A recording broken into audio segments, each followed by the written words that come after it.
കർത്താവിൻ്റെ പരിശുദ്ധമായ നാമം വാഴ്ത്തപ്പെടുമാറാകട്ടെ. അനുഗ്രഹിക്കപ്പെട്ട ഈ നല്ല പ്രഭാതത്തിനായിട്ട് കർത്താവിന് സ്തോത്രം ചെയ്യുന്നു. ഈ പ്രഭാത സന്ദേശം കേൾക്കുന്ന എല്ലാ പ്രിയപ്പെട്ടവർക്കും വീണ്ടും വരുന്നവനായ ക്രിസ്തുയേശുവിൻ്റെ നാമത്തിൽ എൻ്റെ പ്രഭാത വന്ദനങ്ങളെ നിമിഷം അർപ്പിക്കട്ടെ. പ്രാർത്ഥനയോടും ദൈവാശ്രയത്തോടും കൂടെ നിങ്ങളുടെ ശ്രദ്ധയെ ഈ പ്രഭാത സന്ദേശത്തിലേക്ക് തിരിക്കുകയാണ്. മത്തായി എഴുതിയ സുവിശേഷം 6-ാം അധ്യായം അതിൻ്റെ 6-ാമത് വാക്യം. നീയോ പ്രാർത്ഥിക്കുമ്പോൾ അറയിൽ കടന്ന് വാതിലടച്ച് രഹസ്യത്തിലുള്ള നിന്റെ പിതാവിനോട് പ്രാർത്ഥിക്കുക. രഹസ്യത്തിൽ കാണുന്ന നിന്റെ പിതാവ് നിനക്ക് പ്രതിഫലം തരും.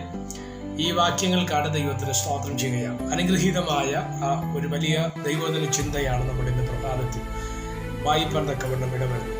ക്രൈസ്തവ സമൂഹത്തിൽപ്പെട്ട എല്ലാവർക്കും, പ്രത്യേകിച്ച് പെന്തിക്കോസ്ത് സമൂഹത്തിനകത്തുപെട്ട എല്ലാവർക്കും പറഞ്ഞാൽ സ്തോത്രം അത് അധികമായി പോകുന്ന ഒരു വിഷയമാണ് പ്രാർത്ഥന, അല്ലേ? എങ്ങനെയാണ് പ്രാർത്ഥിക്കേണ്ടത്, അല്ലെങ്കിൽ എന്താണ് പ്രാർത്ഥിക്കേണ്ടതെന്ന് പലർക്കും അറിഞ്ഞുകൂടാ എന്ന് നമ്മൾ പറഞ്ഞു കഴിഞ്ഞാൽ അത് തെറ്റായ ഒരു ചിന്തയാണ്, അല്ലേ? എല്ലാവർക്കും പ്രാർത്ഥിപ്പാനായിട്ട് അറിയാം. എന്നാൽ എങ്ങനെയാണ് പ്രാർത്ഥിക്കേണ്ടത്? ഒന്നുകൂടെ നമ്മൾ ആഴത്തിൽ ഇറങ്ങി പറഞ്ഞാൽ ഫലകരമായ പ്രാർത്ഥന എന്താണ്? പലപ്പോഴും നമ്മളൊക്കെ ഒരുപാട് സമയങ്ങളിരുന്ന് പ്രാർത്ഥിക്കുന്നവർ ഒരുപക്ഷെ ഈ സന്ദേശം കേൾക്കുന്നുണ്ടായിരിക്കും. പാസ്റ്ററെ, രാവിലെ മുതൽ വൈകുന്നേരം വരെ പ്രാർത്ഥിക്കുന്ന ആളാണ്, അല്ലെങ്കിൽ ഒരു ദിവസം 4-5 മണിക്കൂർ പ്രാർത്ഥിക്കുന്ന ആളാണ്, അല്ലെങ്കിൽ 1 മണിക്കൂർ 2 മണിക്കൂർ പ്രാർത്ഥിക്കുന്ന ആളാണ്. എന്നാൽ ഫലകരമായ പ്രാർത്ഥന എന്താണ്? അല്ലെങ്കിൽ നമ്മുടെ വിഷയത്തിനകത്ത് വിടുതൽ നൽകുവാൻ തക്കവണ്ണം ഒരു രീതി, അല്ലെങ്കിൽ ഫലപ്രാപ്തി കൊണ്ടുവരുന്ന പ്രാർത്ഥന എന്താണ്? ആ പ്രാർത്ഥനയെക്കുറിച്ചാണ് നമ്മൾ ഇന്ന് പ്രഭാതത്തിൽ ചിന്തിക്കുവാൻ കർത്താവിന് ശരണപ്പെടുന്നത്. അതിന് ഏറ്റവും നല്ല ഉദാഹരണമാണ് കർത്താവ് പഠിപ്പിച്ച മാതൃക. നമ്മൾ പലപ്പോഴും പ്രാർത്ഥിക്കുന്നു എങ്കിൽ പോലും യേശു പറഞ്ഞത് എങ്ങനെയോ അങ്ങനെ പ്രാർത്ഥിക്കുമ്പോഴാണ് ആ വിഷയത്തിനകത്ത് ദൈവത്തിൻ്റെ പ്രവൃത്തി വെളിപ്പെടുന്നത്. യേശു ഇവിടെ പറയും, നീയോ പ്രാർത്ഥിക്കുമ്പോൾ അറയിൽ കടന്ന് വാതിലടച്ച് രഹസ്യത്തിലുള്ള നിന്റെ പിതാവിനോട് പ്രാർത്ഥിക്കുക.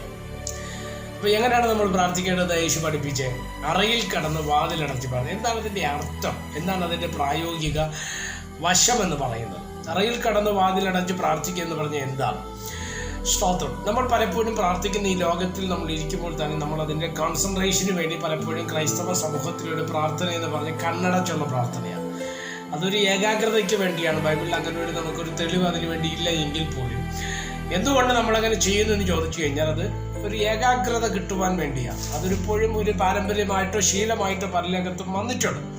അതാണ് ഈ വാക്കിൻ്റെ അർത്ഥം. അല്ല, അറയിൽ കടന്ന് വാതിലടയ്ക്കുക എന്ന് പറയുന്നത് പലപ്പോഴും നമ്മൾ പ്രാർത്ഥിക്കുമ്പോൾ നമ്മുടെ മനസ്സിലെ ചിന്തകൾ പലപ്പോഴും നമ്മുടെ ഹൃദയത്തിനകത്ത് കയറി വരികയും അത് പലപ്പോഴും നമ്മുടെ ഏകാഗ്രതയെ തെറ്റിക്കുകയും ചെയ്യുന്നതായിട്ട് നമ്മൾ ശ്രദ്ധിക്കപ്പെടുന്നുണ്ട്, അല്ലേ?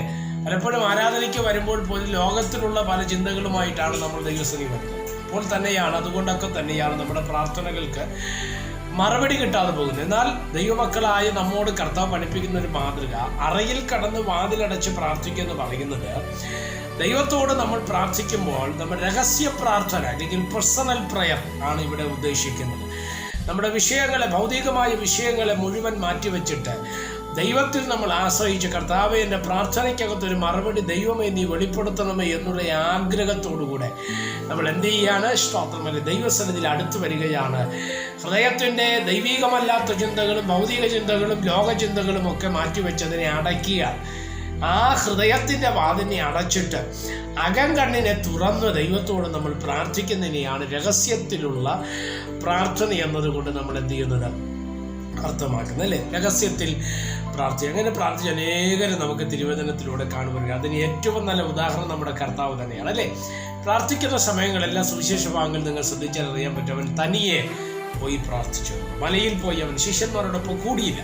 യേശു തനിയെ പോയി എന്നാണ് തിരുവചനം നമ്മളെ വ്യക്തമാക്കുന്നത്. അങ്ങനെയെങ്കിൽ പ്രാർത്ഥനകൾക്ക്, വിഷയങ്ങൾക്ക് മറുപടി ലഭിക്കണമെങ്കിൽ കൂട്ടത്തിലുള്ള പ്രാർത്ഥനകൾ നമ്മൾ നടത്തും. ചർച്ചിൻ്റെ വരുമ്പോഴോ ഇല്ലെങ്കിൽ ഗ്രൂപ്പ് പ്രയറുകളോ നമ്മൾ നടത്തും. പക്ഷേ രഹസ്യത്തിൽ പ്രാർത്ഥിക്കുക. നീയും ദൈവവും മാത്രം. നിന്റെ വിഷയവും ദൈവത്തിൻ്റെ മുമ്പിൽ അവതരിപ്പിക്കുക. ഹന്ന അങ്ങനെയാണ് പ്രാർത്ഥിച്ചത്. ആരും കൂടെ ഇല്ലായിരുന്നു. ദൈവാലയത്തിൽ ചെന്ന് തന്നെ ദൈവത്തോട് വിഷയങ്ങളെ കൈമാറുന്ന ഹന്നയുടെ പ്രാർത്ഥനയ്ക്ക് ദൈവം മറുപടി കൊടുക്കാൻ തക്കവണ്ണം ഇടവന്ന്. അങ്ങനത്തെ പ്രാർത്ഥനകൾ നമ്മുടെ ജീവിതത്തിൽ വെളിപ്പെട്ട രഹസ്യത്തിൽ കാണുന്നതിൻ്റെ പിതാവ്.